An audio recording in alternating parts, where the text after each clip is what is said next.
చూలనాడు సీమలలోన చక్రధరుని సేవయ సుఫలం దివ్య దేశ దర్శనముననే భవ్యధామమందుట శుభగం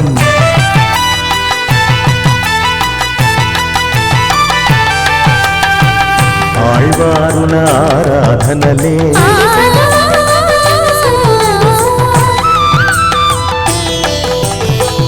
ఆళ్వారుల ఆరాధనలే ఆకృతి ధరించి వెలసే పరతత్వమునే సాహించే సురలోకమునే తలపించే చూలనాడు సీమలలోన చక్రధరుని సేవయ సుఫలం దివ్య దేశ దర్శనముననే భవ్యధామమందుట శుభదం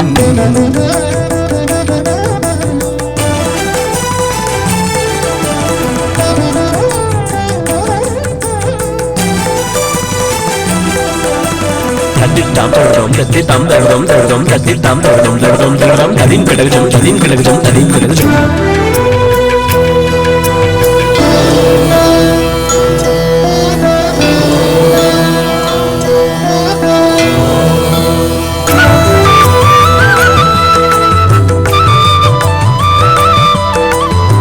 శ్రీరంగనిగా భలే మధురం శ్రీభూతి గానమే శుభదం శ్రీరంగనిగా భలే మధురం శ్రీవిభూతి గానమే శుభదం అప్రాకృతాక్షర రూపం అనంతుని లీలా విభవం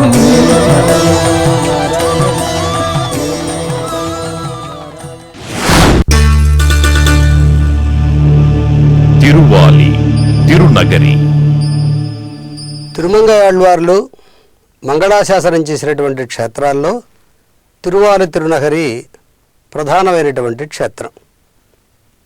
వేదవేద్యుడైన పరమపురుషుడు శ్రీమన్నారాయణుడు శ్రీరామచంద్రుడిగా అవతరించినప్పుడు మానవులని కానీ రాక్షసులని కానీ వానరులని కానీ పశుపక్షాదులని కానీ తేడా లేకుండా అందరూ కూడా రాముని యొక్క కైంకర్యం యందు సేవ యందు మగ్నులై ఉన్నారట. ఆశ్చర్యకరమైన విషయం ఏమంటే శ్రీరామచంద్రుడు అరణ్యవాసానికి బయలుదేరేటప్పటికీ ఆయన పట్టపుటేనుగు రామ వియోగంతో ఆహారం ముట్టడం మానేసిందట. మానేసి 14 సంవత్సరాలు అలాగే ఉపవాస దీక్షతోటి గడిపేసిందట ఆ ఏనుగు. చివరికి రామచంద్రుడు వచ్చి అయోధ్యకు వచ్చిన తర్వాత ఆ ఏనుగును చూచి తన యొక్క చేతితోటి నిమిరితే అప్పుడు తిరిగి తన జవసత్వాలన్నింటినీ కూడా పుంజుకున్నదట. అది రామవియోగం వల్ల కలిగినటువంటి ఆ జంతువు పడినటువంటి ఒక బాధ. అంతేకాదు అపవృక్షా పరిమ్లానా సపుష్పాంకుర కోరకా ఉపశుష్కోదగా నద్య పల్వలాని సరాంసిచ. రామచంద్రుడు అరణ్యానికి వెడితే అయోధ్యలో ఉండే చెట్టు పుట్ట అన్నీ కూడా మాడిపోయాయిట, ఎండిపోయాయిట. ఎలాగా సపుష్పాంకుర కోరక, పువ్వులు పూచినవి పూచినట్టే, మొగ్గలు తొడిగినవి తొడిగినట్టే, కాయలు కాచినవి కాల్చినట్టే అలాగే ఎండిపోయాయిట. చిన్న చిన్న నీటి గుంటల్లో మొదలుకొని పెద్ద పెద్ద నదుల్లో ఉండేటువంటి నీరు కూడా ఇంకిపోయిందట రాముని యొక్క వియోగం చేత. రామ వ్యసన కరిషిత అంటారు వాల్మీకి మహర్షి. అదే రామచంద్రుడు తిరిగి అయోధ్యకు వచ్చేటప్పటికీ అకాల ఫలినో వృక్షా, కాలం కాని కాలంలో వృక్షాలన్నీ కూడా ఫలించి పుష్పించి రామునికి స్వాగతం చెప్పాయిట. అంటే భగవంతుని యొక్క సంయోగంలో ఆనందించడం, వియోగంలో ఖేదపడడం అనేది చేతనాచేతనములన్నిటికీ కూడా సమానమైనటువంటి ప్రవృత్తిగా ఉండేదిట రామావతార కాలంలో. అది భగవంతుడితో ఉండే ఏర్పడినటువంటి సాంగత్య విశేషం. అలాగే ఈ తిరువాలి తిరునగర్లో ఉండేటువంటి చేతనాచేతనములన్నీ కూడా స్వామి సేవకి నియోగింపబడుతూ స్వామి సేవలో ఆనందిస్తూ ఉంటున్నాయిట. అటువంటి తిరువాలి తిరునగర్ని తిరుమంగయాళ్వార్లు అద్భుతంగా మంగళాశాసనం చేస్తారు. తిరునాంగూర్ తిరుపతులుగా పిలువబడే 12 క్షేత్రాలలో తిరువాలి తిరునగరి ఒకటి. వాస్తవానికి ఇవి 2 క్షేత్రాలు. తిరువాలిలో నరసింహస్వామి ఆలయం సుప్రసిద్ధం. తిరునగరిలో ఉన్న స్వామిని వయలాలి మణవాళన్ అని అంటారు. ఈ క్షేత్రం సీర్గాళికి 7 కిలోమీటర్ల దూరంలో ఉంది. ఈ ఆలయ వైభవాన్ని పెద్దలు ఇలా కీర్తిస్తున్నారు.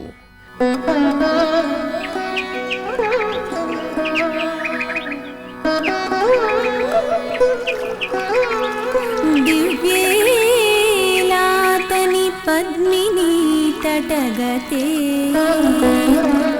अष्टाक्षरागारगः भाति श्री तिरुवालिपट्टणवरे पाश्चात्यवक्त्रासनः सम्प्राप्तो अमृतकुम्भपूर्वलतिका श्रीकर्तमालातनि प्रत्यक्षो मणवाळनाह्वय विभुः कीर्त्यः कलिध्वंसिनः. 4 గోపురాలతో 2 ప్రాకారాలతో విలసిల్లే ఈ ఆలయంలో ఉన్న స్వామిని వయలాలి మణవాళన్ అని అంటారు. అమ్మవారి పేరు అమృత కుంభవల్లి, పుష్కరిణి పేరు అలాతని పుష్కరిణి. ఇందులో స్నానం చేసిన వారికి దుఃఖాలన్నీ నశించి ఆనందం కలుగుతుందట. అష్టాక్షరీ విమానంలో స్వామి పశ్చిమాభిముఖంగా కర్దమ ప్రజాపతికి దర్శనమిచ్చాడు. ఒకప్పుడు హిరణ్యుణ్ణి సంహరించడానికి శ్రీహరి వైకుంఠాన్ని వదలి వస్తాడు. లక్ష్మీదేవి భర్తృవియోగాన్ని సహించలేక ఈ అలాతని పుష్కరిణిలోని తామర పుష్పంలో కూర్చొని తపస్సు చేసిందట. శ్రీహరి ప్రత్యక్షమై ఆమెను ఆలింగనం చేసుకుంటాడు. కనుక దీనికి ఆలింగనపురం అని కూడా పేరు. బ్రహ్మమానస పుత్రుడు కర్దమ ప్రజాపతి. ఇతడు గొప్ప తపస్సంపన్నుడు.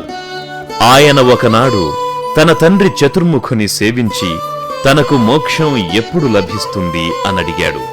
చతుర్ముఖుడు ఆలోచించి, నువ్వు 4 యుగాలలోనూ జన్మించవలసిన అవసరం ఉన్నది. 4వ యుగమైన కలియుగంలో నీకు మోక్షం లభిస్తుంది. ఆనాడు నీకు శ్రీమన్నారాయణుడే స్వయంగా అష్టాక్షరీ మహామంత్రాన్ని అనుగ్రహిస్తాడు అని చెప్పాడు. అలాగే కృతయుగంలో కర్దమ ప్రజాపతిగా, త్రేతాయుగంలో వసువుగా, ద్వాపరయుగంలో వజ్రనాభుడుగా, కలియుగంలో పరకాలంగా అవతరించాడు. ఈ పరకాలన్ అనేవారే తిరుమంగై ఆళ్వార్లు. వీరికి శ్రీమన్నారాయణుడే స్వయంగా అష్టాక్షరి మహామంత్రాన్ని అనుగ్రహించాడు. కర్దమ ప్రజాపతి ఈ అలాతని పుష్కరిణి వద్ద చాలా కాలం తపస్సు చేశాడు. ఆయన తపస్సుకు మెచ్చి ప్రత్యక్షమైనాడు శ్రీమన్నారాయణుడు. అప్పటి నుండి ఇక్కడ అష్టాక్షరీ విమానంలో భక్తులకు 4 యుగాలుగా దర్శనమిస్తున్నాడు. ఈ ఆలయం వెనుక ఉండే మండపంలో నరసింహస్వామి 2 చేతులతో హిరణ్యకశిపుని చీల్చి ఆ నరాలని ఒక చేత్తో మెడలో వేసుకుంటున్నాడు. 2వ చెయ్యి పైకెత్తి ఇలా చెబుతున్నాడట, ఓ మానవులారా, నిజం చెబుతున్నాను వినండి. ఎవరైతే తమ జీవితకాలంలో ప్రతినిత్యం ముకుంద నరసింహ జనార్దన అని జపిస్తారో అలాంటి వారికి వారి జీవితానంతరం ముక్తిని ప్రసాదిస్తాను అని. ఇక్కడ ఇంకో విశేషం ఉంది. ప్రతి ఆలయంలోనూ ఒక ధ్వజస్తంభం ఉండడం మనం చూస్తూనే ఉంటాం. కానీ ఈ ఆలయంలో 2 ధ్వజస్తంభాలున్నాయి. ఒకటి ఇక్కడ అర్చామూర్తిగా ఉన్న వయలాలి మణవాళనన్ ధ్వజస్తంభం, మరొకటి తిరుమంగై ఆళ్వార్ల ధ్వజస్తంభం. అంటే తిరుమంగై ఆళ్వార్ల ఆలయం ప్రత్యేకంగా ఉన్నదన్నమాట. అంతేకాదు, ఈ ధ్వజస్తంభం వద్ద నిలుచొని ఎదురుగా చూస్తే తిరుక్కణ్ణపురం ఆలయం కనిపిస్తుందని అంటారు. ఈ ఆలయ ముఖమండపం అద్భుత శిల్పాలతో కనువిందు చేస్తోంది. భగవద్ రామానుజాచార్యుల వారి అపరావతారంగా కీర్తించబడే రమ్యజా మాతృయోగీంద్రులు ఈ క్షేత్రంలో కొంతకాలం ఉండి ద్రవిడ వేదానికి వ్యాఖ్యానం రాశారని ప్రసిద్ధి. స్వామివారి గర్భాలయానికి కుడివైపున ఉన్నదే తిరుమంగై ఆళ్వార్ల ఆలయం. వీరి విగ్రహ సౌందర్యం చాలా ఆశ్చర్యంగా ఉంటుంది. ఒక పక్కకు వంగి నిలబడిన భంగిమలో తమ దేవేరి కుముదవల్లితో కూడా దర్శనం అనుగ్రహించే ఆ సౌందర్యాన్ని చూడవలసిందే కాని చెప్పతరం కాదు. ఆళ్వార్లతో పాటు వారి ఆరాధనామూర్తులైన శ్రీమన్నారాయణుని విగ్రహం కూడా ఈనాటికి దర్శనమిస్తున్నది. వీరికి సిందనక్కినియాన్ అని పేరు. అంటే తలచుకుంటే చాలు తీయగా ఉండేవాడు అని అర్థం. ఈ ప్రాంతానికి పంచనరసింహ క్షేత్రమని పేరు. ఇక్కడ 5 నరసింహ క్షేత్రాలు ఉన్నాయట. అందులో ఈ తిరువాలి క్షేత్రంలో ఉండే యోగ నరసింహస్వామి ఒకరు. యోగాసనంలో 2 చేతులని మోకాళ్లపై ఉంచి కుడిచేత చక్రం, ఎడమచేత శంఖం, నుదుట 3వ నేత్రం, వక్షస్థలంలో సుదర్శన సాలగ్రామం ధరించి ఉన్న నరసింహస్వామిని దర్శిస్తే పాపాలన్నీ పటాపంచలవుతాయి. ఈ ఆలయానికి ఎదురుగా ఉండే మారేడు చెట్టు క్రింద లక్ష్మీదేవి అదృశ్యంగా ఉందని భక్తుల విశ్వాసం. కనుకనే దీనిని బిల్వారణ్య క్షేత్రమని అంటారు. ఈ క్షేత్రాన్ని 9వ శతాబ్దంలో నాథమునులు, 10వ శతాబ్దంలో యామునమునులు, 11వ శతాబ్దంలో శ్రీరామానుజులు దర్శించారు. ఆళ్వార్లలో కులశేఖర ఆళ్వార్లు 10 పాటలలో ఈ స్వామిని కీర్తిస్తే తిరుమంగై ఆళ్వార్లు 30 పాటలలో కీర్తించారు. విశేషం ఏమంటే ఈ గ్రామంలో ఉండే వారికి స్వామివారి మీద కంటే తిరుమంగై ఆళ్వార్ల మీదే ప్రేమ ఎక్కువ. వారికి నాయకుడు ఆళ్వార్లే. మాటకు ముందు అంతా ఆళ్వార్ల కృప అంటూ ఉంటారు. ఈ ఆళ్వార్ల కాలంలో ఈ క్షేత్రం పూదోటలతో నిండి ఉండేది. బ్రాహ్మణోత్తములు నిత్యం యజ్ఞయాగాదులతో భగవానుని అర్చించేవారు. అలాంటి తిరువాలి తిరునగరిలో ఉండే స్వామికి నా అవస్థను చెప్పమంటూ ప్రార్థిస్తున్నారు ఆళ్వార్లు. ఆ పాసురం వినండి. தூவிரிய மலருடக்கே துணையோடும் விரியாதே பூவிரிய மதுனுகரும் பொறிவரிய சிறுவண்டே தீவிரிய மரபணர்க்கும் புகழாடல் திருவாரி ஏவரி வெஞ்சிலையாரிக்கு என் நிலைமையுரையாயே.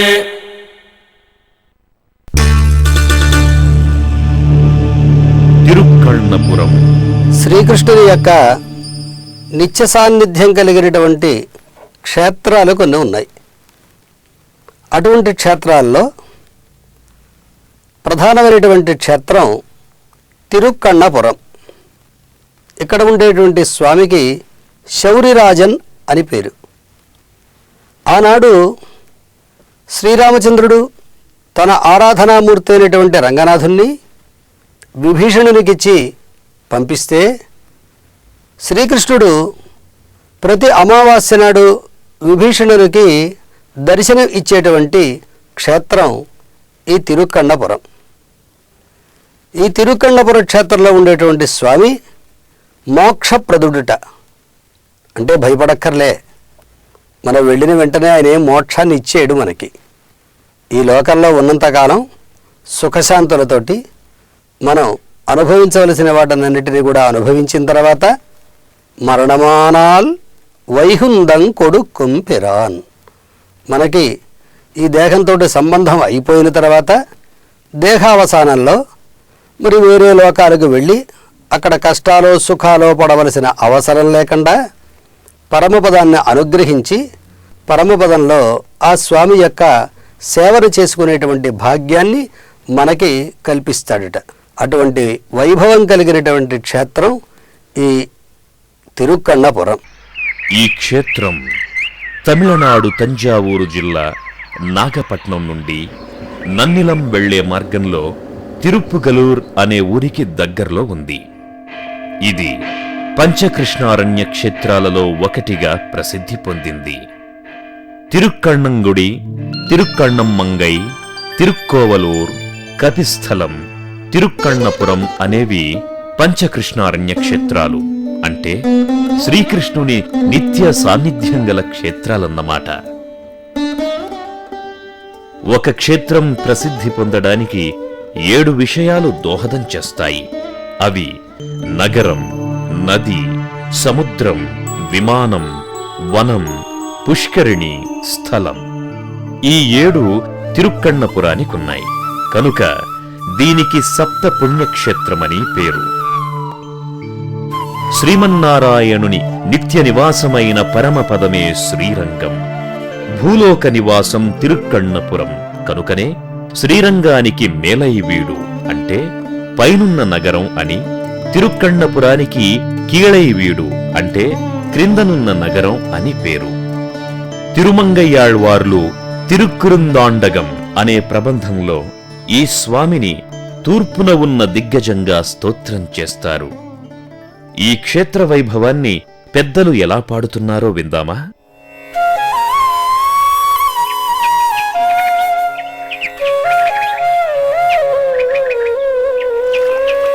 श्रीमत्कर्णपुरेतु नित्यसरसे संशोभिते प्रामुखम्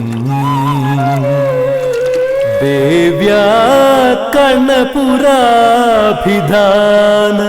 सुयुजा श्री शौरिराजप्रभुम् वैमाने स्थितमुत्पलावतक मिथ्याख्येतु कण्वेक्षितम् सेवे विष्णुमनः शठारि कलिजित् श्रीकौस्तुभं स्तुतम् श्रीकौस्तुभं स्तुतम्.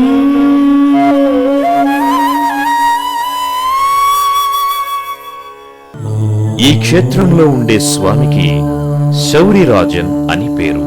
అమ్మవారు కణ్ణపుర నాయకి. నిత్య పుష్కరిణీ తీరంలో ఉత్పలావర్తక విమానంలో తూర్పుముఖంగా నిలుచొని దర్శనమిస్తారు శౌరిరాజ పెరుమాళ్. ఇక్కడ గర్భగృహంలో శ్రీదేవి, భూదేవి, నీళాదేవి, ఆండాళ్ అనే 4 దేవేరులుంటారు. ఒక పక్క కణ్వుడనే ముని, ఎడంవైపు గరుత్మంతుడు వెంచేసి ఉంటారు. స్వామి ప్రయోగ చక్రంతో ఉంటారు. దీనికి ఒక కథ ఉన్నది. ఒకప్పుడు ఈ సన్నిధికి 6 ప్రాకారాలు ఉండేవట.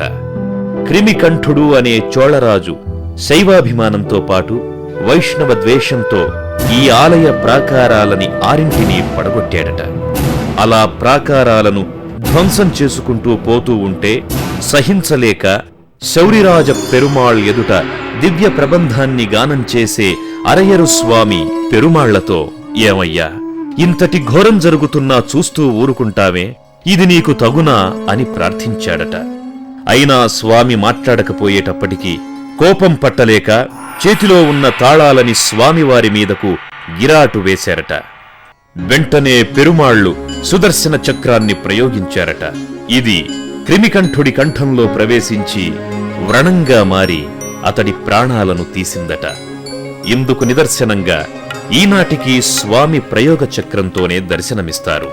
అంతేకాదు, అరయర్ స్వామి విసిరిన తాళం వలన కలిగిన గాయం కూడా నేటికీ కనిపిస్తుందట.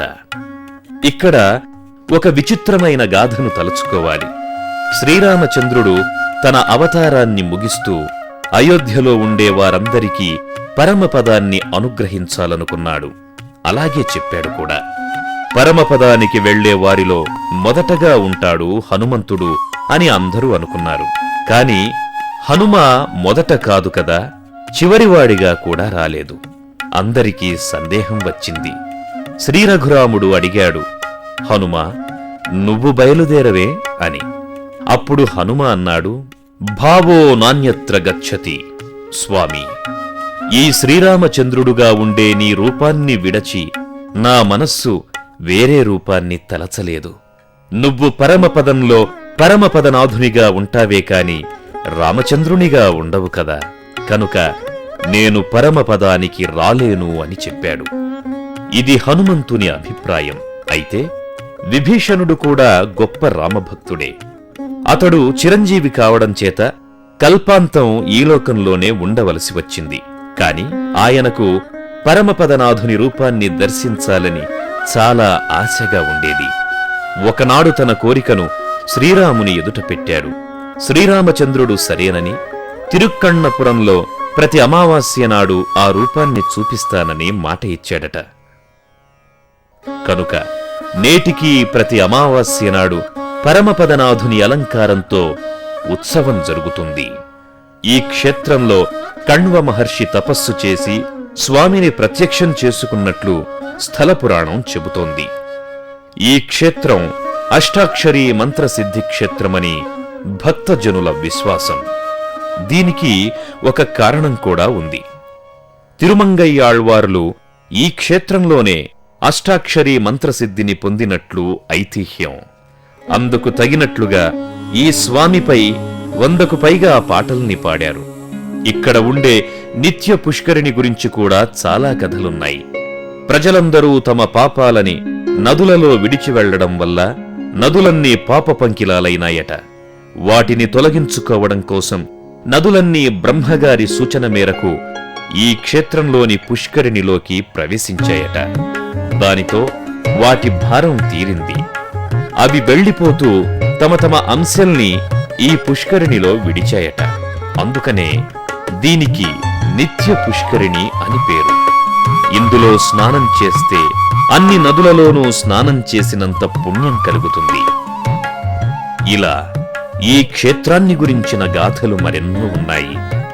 దక్షిణాది శిల్పచాతుర్యం చక్కగా కనిపిస్తుంది ఈ ఆలయంలో. ఆళ్వార్లలో నమ్మాళ్వార్ 10 పాటలు, పెరియాళ్వార్ ఆండాళ్ ఒక్కో పాసురం, కులశేఖరాళ్వార్ 10 పాటలు, తిరుమంగయ్యాళ్వార్ 100 పాటలు పాడారు. నమ్మాళ్వార్ భగవంతుని వియోగాన్ని సహించలేక బాధపడుతున్నారు. ఈ దశలో భగవానుడు కనిపించి ఈ మీ శరీరం నశించగానే పరమపదాన్ని అనుగ్రహిస్తానని చెప్పాడు. ఆళ్వార్లు సంతోషించి ఇలాంటి భాగ్యం ఈ లోకంలో ఉండేవారందరికీ కలగాలని తలచి, ఓ సంసారులారా, తిరుక్కణ్ణపురం శౌరిరాజన్ పెరుమాళ్లని ఆశ్రయించండి. ఆయన మోక్షప్రదాత. తన శ్రీపాదాలను ఆశ్రయించిన వారిని అన్ని విధాలా రక్షిస్తాడు. శరీరావసానంలో మోక్షాన్ని ప్రసాదిస్తాడు. తనను ప్రేమించిన వారిని తాను మిక్కుటంగా ప్రేమిస్తాడు అని ఉపదేశిస్తారు. ముల్లోకాలను తన ఉదరంలో దాచుకుని వటపత్రంపై శయనించిన శౌరిరాజస్వామి శ్రీపాదాలయందు భక్తితో పుష్పాలు సమర్పించి అహోరాత్రాలు సేవించండి, తరించండి అంటూ నమ్మాళ్వార్లు పాడిన ఈ పాట వినండి. மாலனெண்ணே தொழுதெழுமிலோ வினகட காலமாலை கமலமலரிட்டு நீர் வேலமோதும் மதில் சோழ் திருக்கண்டபுரத்தி ஆளின் மேலால் அமர்ந்தான் அடியினகளே